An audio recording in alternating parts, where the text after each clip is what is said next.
3 കൊല്ലത്തെ പ്രണയം വീട്ടുകാരെല്ലാവരും അറിഞ്ഞ് കല്യാണം കഴിച്ചു. കല്യാണം കഴിച്ചതിന് ശേഷം 2 മാസം കഴിയുമ്പോൾ ഒരു ലെറ്ററാണ്. എല്ലാവരും കൂടെ നിർബന്ധിച്ചിട്ടാണ് എന്നെ കൊണ്ട് ഈ കല്യാണം കഴിപ്പിച്ചത്. ഐ വാണ്ട് ഡിവോഴ്സ് എന്ന് പറഞ്ഞിട്ട് പെങ്കൊച്ചിൻ്റെ വഴിക്ക് അങ്ങോട്ട് പോയി. എന്താ അവസ്ഥയൊന്ന് ആലോചിച്ച് നോക്കിയേ.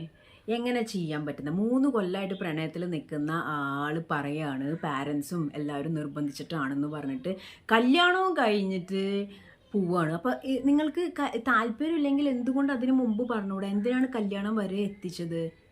നിങ്ങളപ്പോൾ എത്ര ആൾക്കാരുടെ ലൈഫാണ് കളഞ്ഞത്? നിങ്ങൾക്ക് വല്ല വിചാരമുണ്ടോ? നിങ്ങൾക്ക് നോ പറയാം. നോ പറയേണ്ട അടുത്ത് നോ പറയണമെന്ന് പറഞ്ഞിട്ടുണ്ടെങ്കിൽ ഏത് അസ്ഥാനത്ത് കയറിയിട്ടും നോ പറയാമെന്നുള്ളതല്ല. നോ പറയുന്നതിന് ഓരോ ടൈമിംഗ് ഉണ്ട്.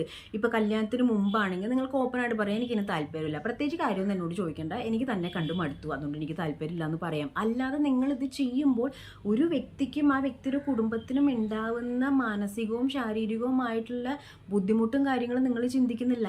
ആൻഡ് ഒരു കാര്യം ഞാൻ പറഞ്ഞേക്കാം മച്ചന്മാരെ, ഇപ്പം ഒരുപാട് ലൈക്ക് ഇൻസ്റ്റന്നൊക്കെ ആയിട്ടാണെങ്കിലും പെൺകുട്ടികളുടെ പല കേസസും യൂസ് ആൻഡ് ത്രൂ അല്ലെങ്കിൽ പൈസയുടെ കാര്യമായിട്ടും പല രീതിയിലും കാണുന്നുണ്ട്.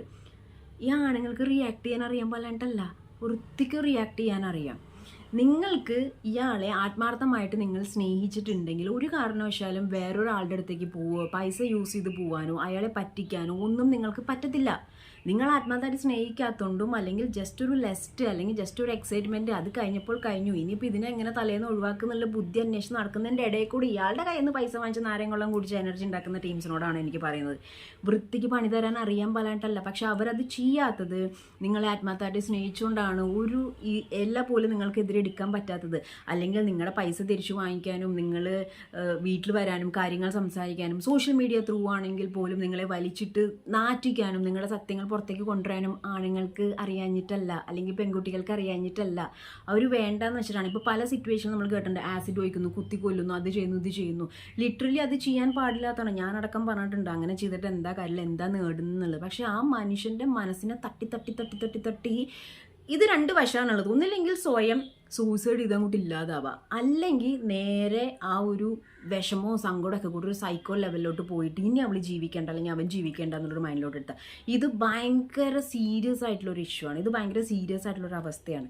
അപ്പോൾ തേച്ചിട്ട് പോകുന്നവർ എസ്പെഷ്യലി പെൺകുട്ടികളോട് തന്നെയാണ് പറയുന്നത്. അപ്പോൾ നിങ്ങൾ ചോദിക്കും ചേച്ചി ഒരു പെണ്ണല്ലേ പിന്നെ എന്തെങ്കിലും പറയണമെന്ന്. എനിക്ക് കിട്ടുന്ന സംഭവങ്ങൾ വെച്ചിട്ടാണ് ഞങ്ങളോട് സംസാരിക്കുന്നത്. അത് 13 പെണ്ണുങ്ങളാണ് തേച്ചിട്ട് പോകുന്നത്. അപ്പോൾ ആണുങ്ങൾ വെറും മൈക്കുണാപ്പന്മാരാന്ന് വിചാരിക്കരുത്. അവർക്ക് വൃത്തിക്ക് പണി തരാൻ അറിയാം, നല്ല രീതിയിൽ തേച്ച് ഒട്ടിക്കാൻ അറിയാം. നല്ല ഗട്ട്സുള്ള പെൺകുട്ടികളുണ്ടെങ്കിൽ അവർക്കും ഇതേപോലെ തേച്ചിട്ട് പോണ ആണുങ്ങൾക്കെതിരെ പണി തരാൻ അറിയാം. നിങ്ങളെ സ്നേഹിച്ചുകൊണ്ടാണ് അവർ മിണ്ടാതിരിക്കുന്നത്, അല്ലാതെ അവർ വെറും വട്ടപൂജ ആയതുകൊണ്ടൊന്നല്ല. അപ്പോൾ ഈ ചാടി ചാടി ചാടി പോകുന്നവരെ ആലോചിക്കുക, എന്തെങ്കിലും ഒരു നാൾ കാല് ലോക്കാവും, അന്ന് ഒരു രീതിയിലും അനങ്ങാനും തിരിയാനും പറ്റാത്ത അവസ്ഥയിലേക്ക് നിങ്ങൾ പോകുന്നുള്ളത്. നിങ്ങൾക്ക് ഇഷ്ടമല്ലെങ്കിൽ അത് ഓപ്പൺ ആയിട്ട് പറയുക, അല്ലാതെ എല്ലാം യൂസ് ചെയ്ത് കല്യാണം കഴിഞ്ഞ് എല്ലാം കഴിഞ്ഞിട്ട് ലെറ്റർ എഴുതി വെച്ച് അല്ലെങ്കിൽ അറ്റ് എ ടൈം 2 റിലേഷൻ കൊണ്ടു നടക്കുന്നതൊക്കെ ശരിക്കും 5-6 തന്തയുള്ള ആളുടെ സ്വഭാവം കാണിക്കുന്നത്.